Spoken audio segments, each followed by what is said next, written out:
As most of you are probably aware by now, I watched these and then immediately shift over to recording. I wasn't expecting to get hit in the feels as hard as I was.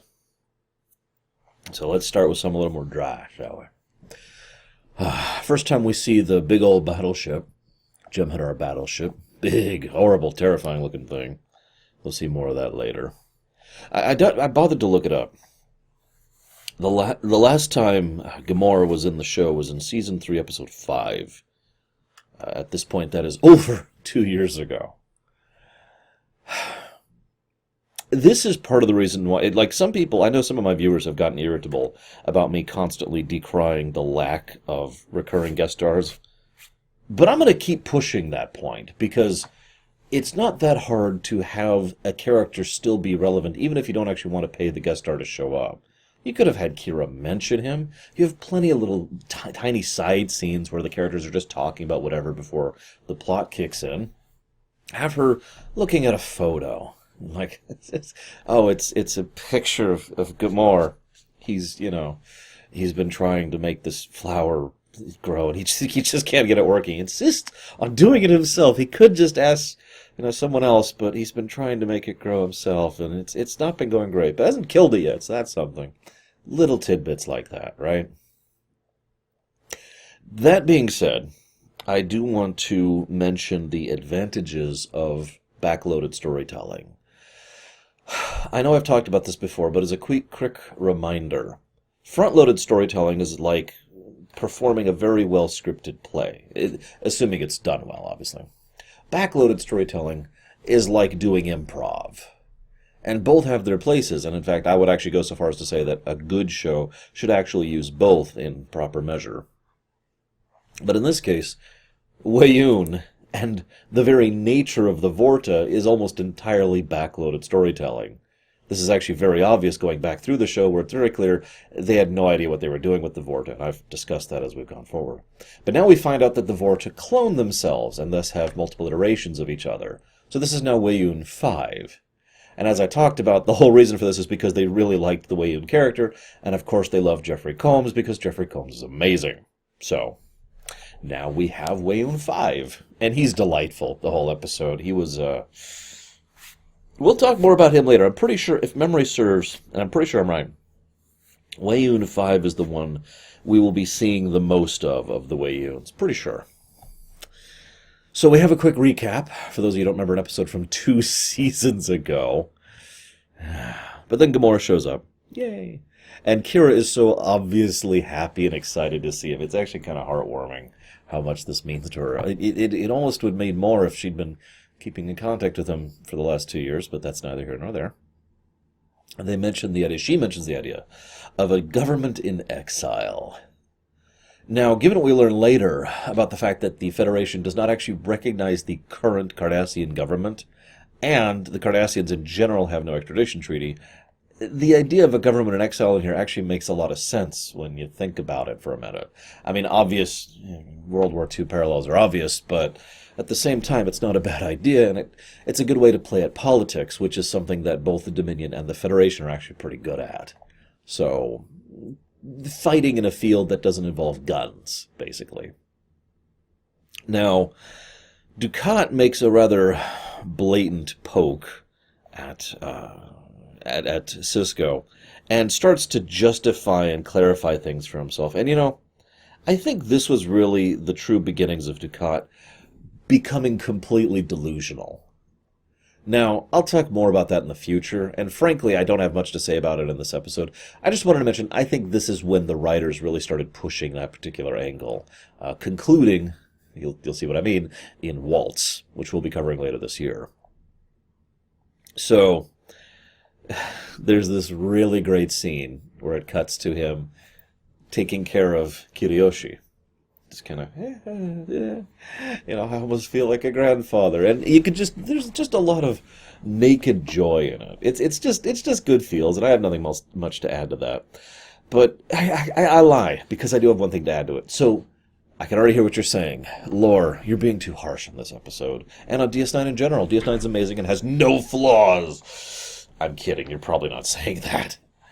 Because, God, I love DS9, but this is a very flawed show. But the thing is, they had the opportunity in this episode to backload the idea that the two had been in contact this whole time.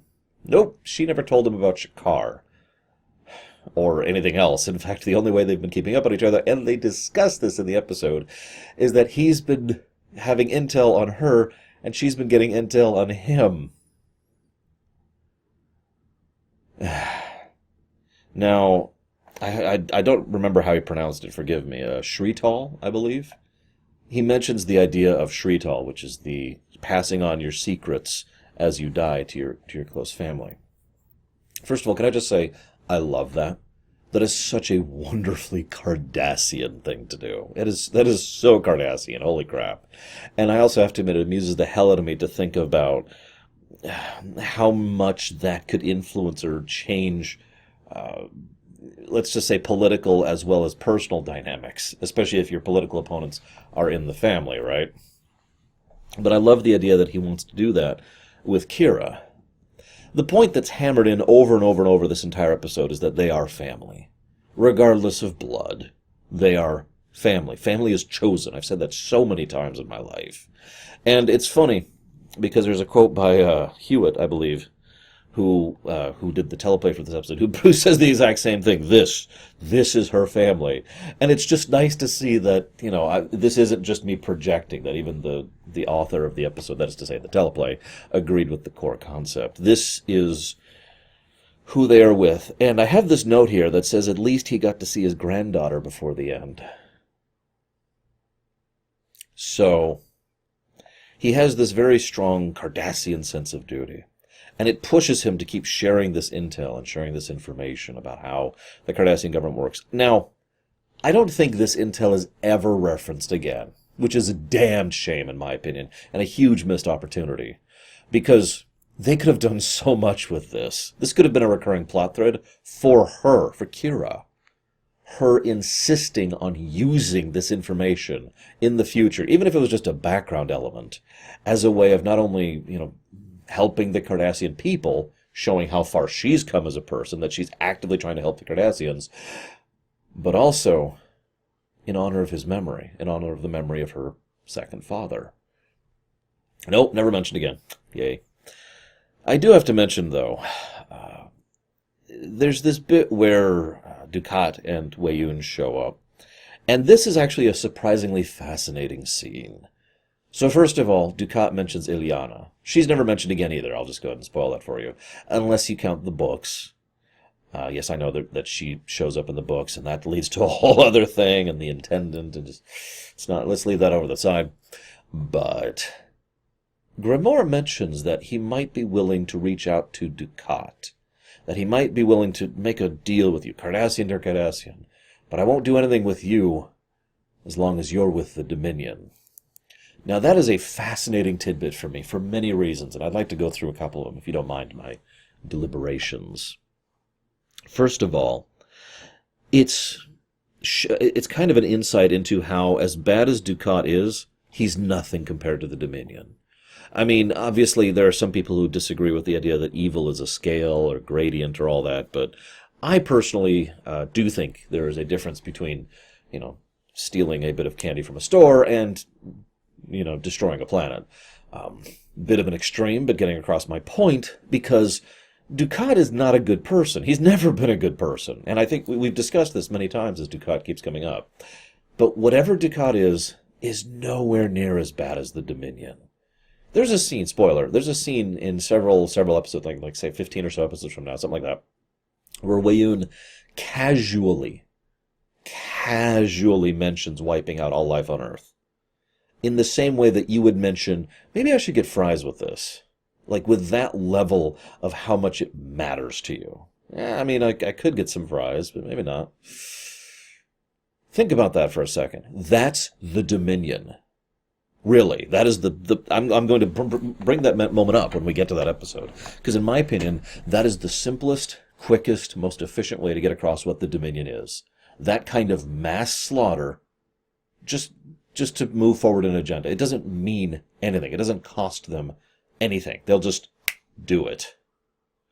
I mean, we've been seeing how horrible the Dominion is for so many of our expeditions into the Gamma Quadrant, right? So we get that parallel, and the idea, of course, of the Cardassian mentality, the racial mentality, if you will. You know, Cardassians and Cardassian people, very strong family lines. I've talked about the tribalism and the whole way that that influences Cardassian society and infrastructure and hierarchy. So willing to connect with someone who has a parallel line versus someone who has no parallel lines at all is a very Cardassian way of thinking. But the final reason I find this fascinating is, as much as Weyoun is a fan favorite, and oh, he is. I mean, holy crap. I loved seeing him in DS9 even. But as much as Weyoun is a fan favorite, this is kind of a tongue-in-cheek way of looking at things from an out-of-character perspective. Because remember, DS9 was being developed at a unique time, probably the only time in history, in television history, where viewer feedback was small enough but accessible enough that viewers were regularly able to have meaningful communication with the creators of the show.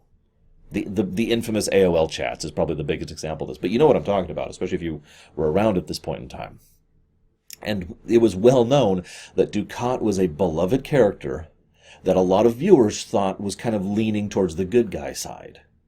And remember, the writers went to several efforts to make sure he would lean the other way, just to correct the viewer in proper perspective. And yet, even in this episode, that the script seems to wink at the viewer, saying, I mean, Dukat, sure, we can deal with Dukat, but the Dominion. Anyways, so, final point. I knew there was one more. This is why I keep my notes. I try to keep nice and organized nowadays. The final point is he is willing to work with Dukat, but absolutely refuses to work with the Dominion right in front of Kira. Remember that.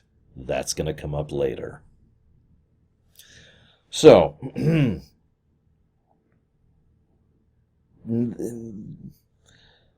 so she's having trouble sleeping. There's a really great. This is an Avery Brooks episode, and he's very good with. I don't want to call them still shots, but shots that don't have a lot of movement and have no dialogue. And so he actually uses that during the montage to show the passage of time. He does a great job with it. And we see that Kira isn't sleeping. I don't blame her. I wouldn't be either. And I mean, obviously, Nana Visitor looks bedraggled and looks haggard, and she looks tired. But I'm bringing all that up because it's one of those things that I've noticed viewers and players tend to forget how much sleep deprivation affects us. Maybe it's just something that's so minor you think, oh yeah, you're tired, whoop-de-doo. But sleep deprivation really seriously causes problems. Speaking from personal experience as well as actual, medical data. So Kira is very sleep deprived. And then Dukat shows up. Now I think that explains everything about the scene that unfolds. Kira certainly doesn't care for Dukat, but normally she just wouldn't even give him the time of day. She knows how to be cordial and polite. She's actually shown that in this episode. So she would just be like, yep, okay. Instead, she kind of lures him along a little bit and then throws a glass at his face. Now, I don't know how many of you are aware of the distinctions between battery and assault, but this is definitely on the assault side of the equation. This is actually kind of messed up. She deliberately attacked another head of state with a weapon, with intent to harm, knowingly, willingly. There have literally been wars started in real life for far less than that. And I think the only reason she does this is because she is so deprived, in addition to the fact that it's Dukat, in addition to the trauma she's going through with her father, with Grimoire, and her other father, who I don't remember his name, forgive me, the Bajoran father. Because basically it's just a development scene to help showcase how far gone she is right now. Granted, the Kira from 5 years ago would have done that without hesitation, and screw the consequences. But Kira has grown substantially over the last 5 years. She is seasoned and developed, and she's one of my favorite characters on this show for obvious reasons. And so her showcasing of this really gets across how much this is all getting to her. We now have a very personal, very violent, very ugly insight into how much this is getting to her. It's a great scene.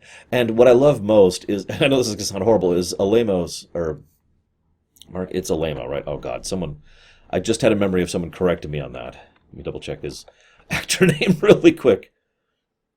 Mark Alemo, yeah, I'm right. Because I've heard it said. Mark Alemo's reaction really helps sell it. Because he just goes cold, stone-faced. Like, you could just see he is restraining himself from physically assaulting her in return. Like, I don't know how to describe that. I've seen that look in real life. It's a very dangerous look. Because that's someone who is about to do something they're going to regret if they're pushed a little bit farther. And he's just...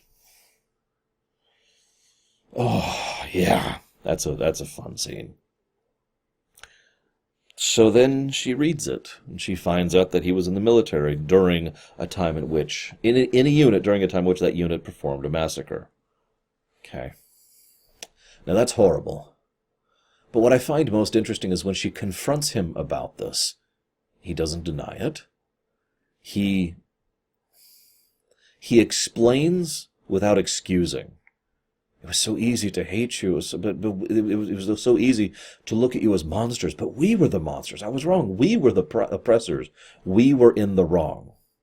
That was his mentality there. That is, I should say, his mentality there. And as Odo very rightly points out later, he was 19 when this happened, in a group of 400, and may not have actually done anything. Like, you could say whether or not that's complicit or not, but the point is, this isn't him hiding the fact that he was secretly a serial murderer. He was complicit in the Cardassian occupation. That's his crime. Which is something Kira already knew. And that's, of course, why I love the Odo scene so well. It's a very short scene.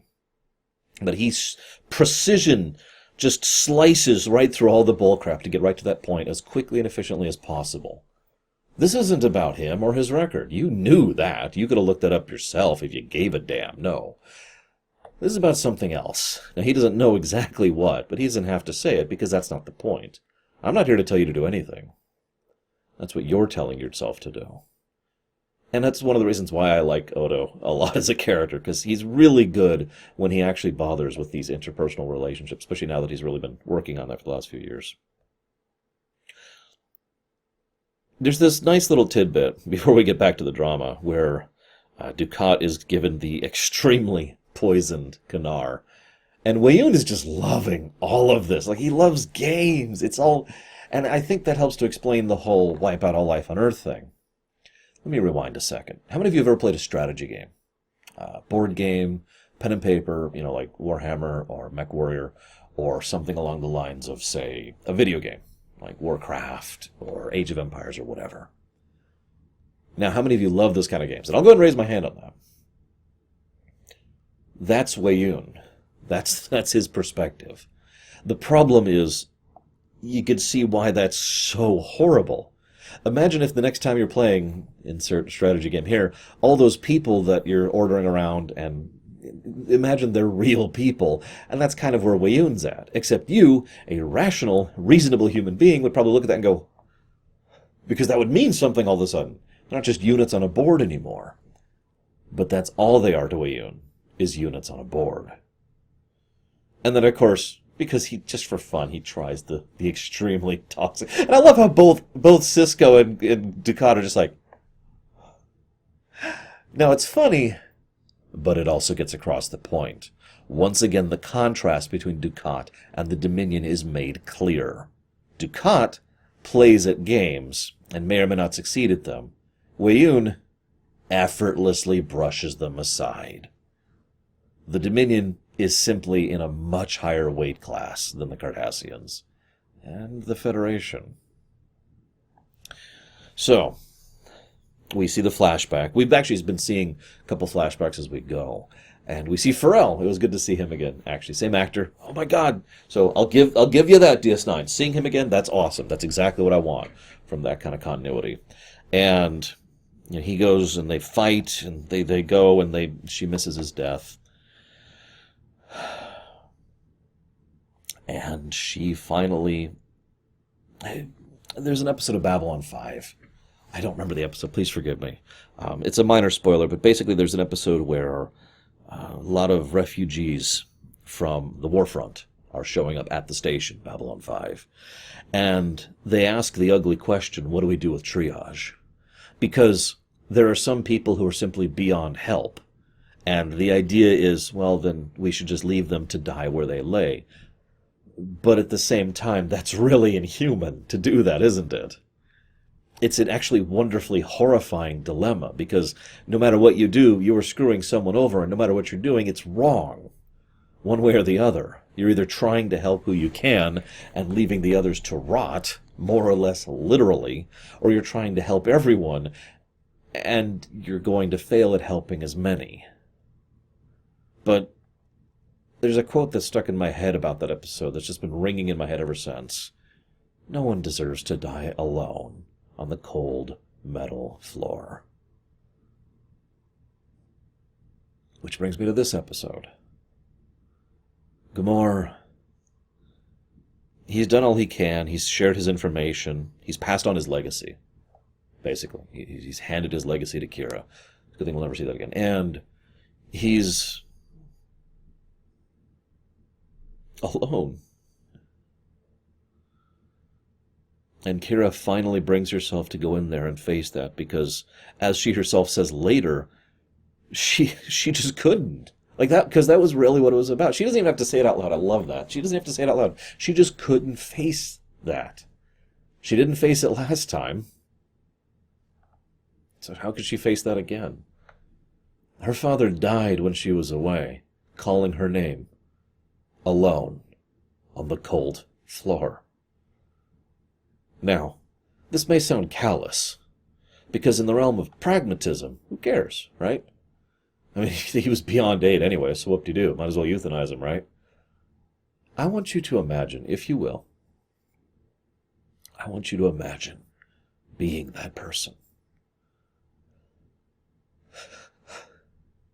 Sorry. See, I don't have to imagine. I've been there. I lived, obviously, but I've been there.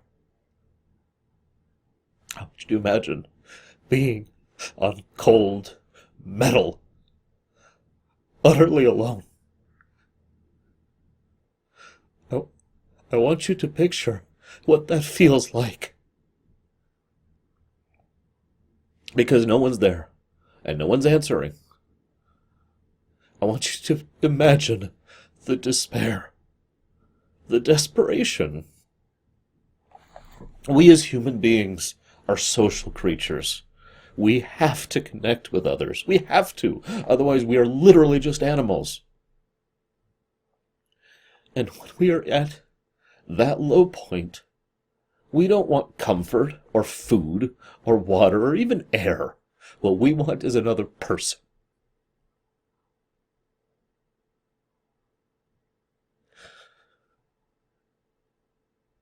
So imagine what Kira's first father went through. Really, imagine it.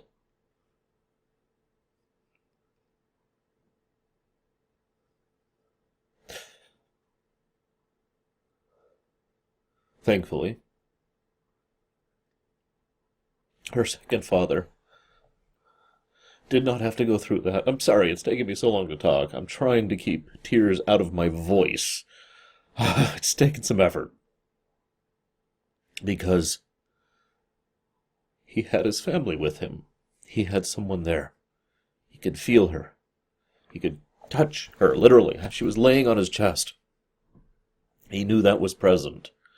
And she mentions how he would let go and exhale, but then he would fight for one more breath. Because of course he would.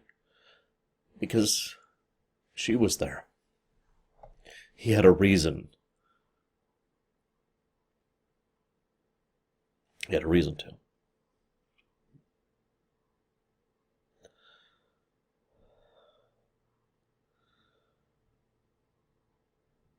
So the episode ends. Kira has a great speech to Bashir. And, God, I'm just soaking right now. I'm sorry. Kira gives a great speech to Bashir about everything I just elucidated on. I'm reminded actually of Tucker Season 3 of Enterprise. I'm not going to spoil, but you know what I'm talking about, if you've seen it. And she buries him next to her other father and a garden. And this is pure headcanon, but I'd like to think that for the last several years she's gone down there and helped tend that garden. And I'd like to think she'll keep doing it for a while yet. Sorry. Sorry for everything. I hope you've enjoyed my thoughts. I'll see you next time.